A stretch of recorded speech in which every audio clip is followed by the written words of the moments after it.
जो समस्याएं हैं, हमने ऐसा तो कुछ किया ही नहीं है, फिर हमें ये दुख क्यों मिल रहा है? लोग कहा करते हैं कि देखो जो अच्छा काम कार्य करता है उसके जीवन में ऐसी परीक्षाएं होती हैं, ऐसा होता है, और जो गलत काम करता है वो फलता फूलता है। समाज में अनेकों ऐसे उदाहरण व्यक्ति प्रस्तुत कर देता है, मगर वह भूल जाता है कि ये कर्म बीज पता नहीं कब के हैं। ये जैसा कि भीष्म पितामह सरसैया पर जब लेटे हुए थे और भगवान पांडवों के साथ में उस युद्ध भूमि पर गए, तब भीष्म पितामह ने यह पूछा था कि ये बताइए हे मधुसूदन, यह बताओ कि सृष्टि में तो तुम्हारा केवल कर्म का सिद्धांत चलता है, फिर मैं इस सरसैया पर जो लेटा हूं ये मेरे कौन से कर्म का फल है?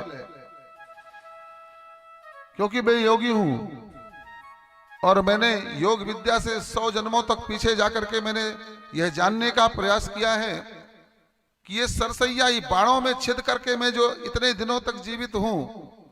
ये कौन से कर्म का फल है मेरा? मैंने जानने का प्रयास किया, 1 जन्म 2 जन्म 3 जन्म 4 जन्म 100 जन्मों तक मैं पीछे गया, देखा, मगर मुझे कहीं मेरे ऐसे कर्म नहीं दिखाई दिए जिनका फल मुझे इन बाणों की सैया में छिद करके गुजारना पड़े, इतना कष्ट भोगना पड़े। भगवान कृष्ण मुस्कुराए और मुस्कुरा करके कहा, बोले हाँ विष्णु पितामह जी, आपको हमारा प्रणाम है, आप महान योगी हैं, निश्चित रूप से आप 100 जन्मों तक पीछे जा सकते हैं और अपने जन्मों को देख सकते हैं, मगर सच में बताऊं तो 101 जन्म में आप नहीं जा सकते हैं, और 101 जन्म में ही आपका ने वह पाप किया था जिसका फल आज आपको सरसैया में लेट करके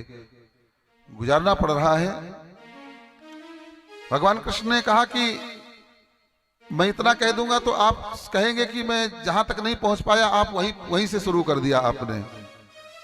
तो हम आपको वह बल देते हैं, योग बल देते हैं कि आप 101 जन्म में जाइए और जाकर के देखिए स्वयं, तो फिर पुनः योगारूढ़ होकर के भीष्म पितामह जी 101 योनियों में जो है जन्म पहले जाते हैं, और जब जाकर के देखते हैं उस समय पर भी ये चक्रवर्ती नरेश थे,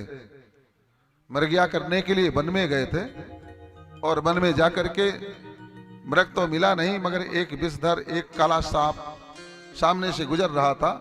इनके हाथ में वो बल्लम थी, बल्लम, उस बल्लम से विनोद भाव से, उसे लेना देना कुछ नहीं, वो तो बेचारा अपने मार्ग में जा रहा था, मगर विनोद भाव से ही उसको जो है छेद लिया, और जब छेद लिया तो फड़फड़ाने लग गया, और ऐसा छिदा बल्लम कि वो निकला नहीं, और ऐसे घुमा करके उसको और बहुत जोर से उसको जब फेंकते हैं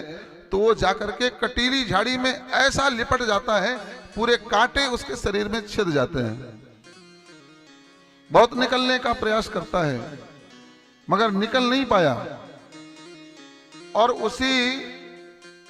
उन्हीं कांटों में ही अपना जीवन को त्यागना पड़ता है।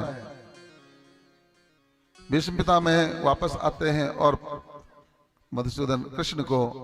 प्रणाम करते हैं, मान गए कृष्ण कि आपका कर्म का सिद्धांत अकाट्य है, इसको